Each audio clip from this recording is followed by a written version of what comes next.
Hello বন্ধুরা, welcome back to my channel. আমার আজকের রেসিপি ইয়াখনি পোলাও। এটা বানানোর জন্য আমি এখানে পোলাওয়ের ছোট চালটা নিয়েছি। এটা 500 গ্রাম মতো হবে। এই মগের মাপে চালটা নিয়েছি।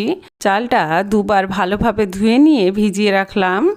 এর সাথে কিছু কাজু ও কিশমিশও ভিজিয়ে রাখলাম। চালটা ভিজুক ততক্ষণ ইয়াখনির পানিটা রেডি করে নেব। এখানে 1 মগ চালের জন্য আমি 4 মগ পানি নিলাম।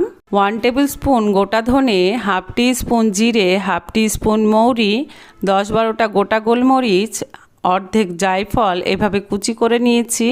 অল্প জয়িত্রী, একটা দারচিনির টুকরো, 3টে লবঙ্গ, 3টে এলাচ ও 2টো তেজপাতা দিয়ে গ্যাস হাই ফ্লেমে রেখে বাটিটা বসিয়ে দিলাম। প্রায় 20 মিনিট চালটা ভিজিয়ে রাখার পর এরকম ফুটো ঝাঁঝরিতে চালটা ঝরিয়ে নিলাম।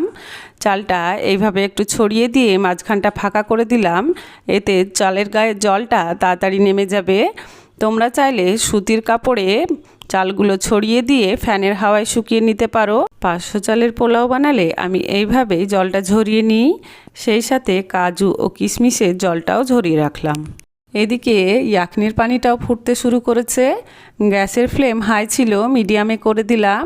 এটা আবার ঢাকা দিয়ে আরও 15 মিনিট ফুটিয়ে নেব। 15 মিনিট পর ফিরে এলাম। পানিটা রেডি হয়ে গিয়েছে। গ্যাসটা অফ করে দিয়ে এটা আবার ঢাকা দিয়ে রেখে দিলাম। পোলাওয়ে দেওয়ার জন্য কিছু পেঁয়াজ বেরেস্তা লাগবে, তাই কড়াইয়ে রিফাইন্ড তেল দিলাম।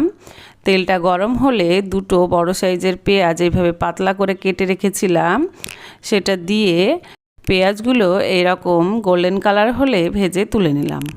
কাজু ও কিশমিশগুলো ভেজে তুলে রাখলাম। এগুলো তোমরা ঘিয়েও ভেজে নিতে পারো। চালের জলটা ঝরে গিয়েছে, চালটা মোটামুটি ঝরঝরে হয়ে গিয়েছে। এরপর কড়াইয়ে তেলের সাথে 1 টেবিল স্পুন ঘি দিলাম।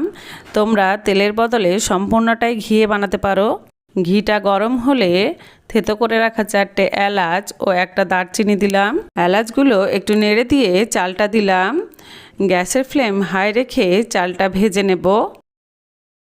চালটা বেশ কিছুক্ষণ ধরে ভেজে নেওয়ার পর যখন দেখবে চালের কালারটা চেঞ্জ হয়ে গিয়েছে ও চালটা নাড়ার সময় বেশ হালকা লাগছে, এই সময় চালের এই মাঝখানটা ফাঁকা করে দিয়ে দেখবে যে চালটা ঘিয়ে সাদা সাদা হয়ে যাচ্ছে।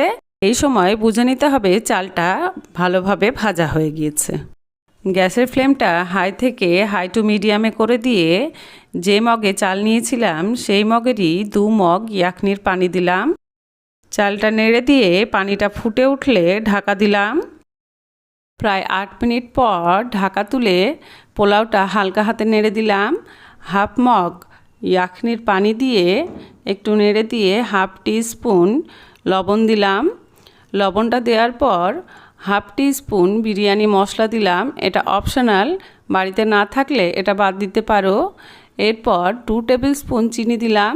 তোমরা মিষ্টি বেশি খেলে আরও একটু চিনি দিতে পারো, কারণ এই পোলাওটা একটু মিষ্টি মিষ্টি ভালো লাগে। আমিও পরে আর একটু চিনি দিয়েছিলাম। চিনিটা দেওয়ার পর মগে যে অর্ধেক ইয়াখনির পানিটা ছিল সেটাও দিয়ে দিলাম। এটা দিয়ে আবার ঢাকা দিয়ে রাখলাম। 12 মিনিট পর ফিরে এলাম। পোলাওটা রেডি হয়ে গিয়েছে। এটা ঠান্ডা হলে আরও ঝরঝরে হয়ে যাবে। ভেজে রাখা কাজু, কিশমিশ ও পেঁয়াজ বেরেস্তা দিয়ে এই পোলাওটা একটা অন্য জায়গায় ঢেলে রাখলাম। 1 মগ চালে 2.5 মগ থেকে 3 মগ পানি লাগে। এটা চাল নতুন পুরনো হিসাবে লাগে, সেই জন্য আমি প্রথমে 2.5 মগ পানি দিলাম। তারপর প্রয়োজন লাগলো সেই জন্য আরও হাফ মগ দিয়ে দিলাম।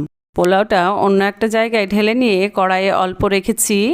গ্যাসটা অন করে এই পোলাওয়ের চালে অল্প একটু ফুড কালার দিয়ে কিছুক্ষণ নেড়ে নেব। এটা অপশনাল, এটা পোলাওটা দেখতে ভালো লাগে তাই এটা করি আমি।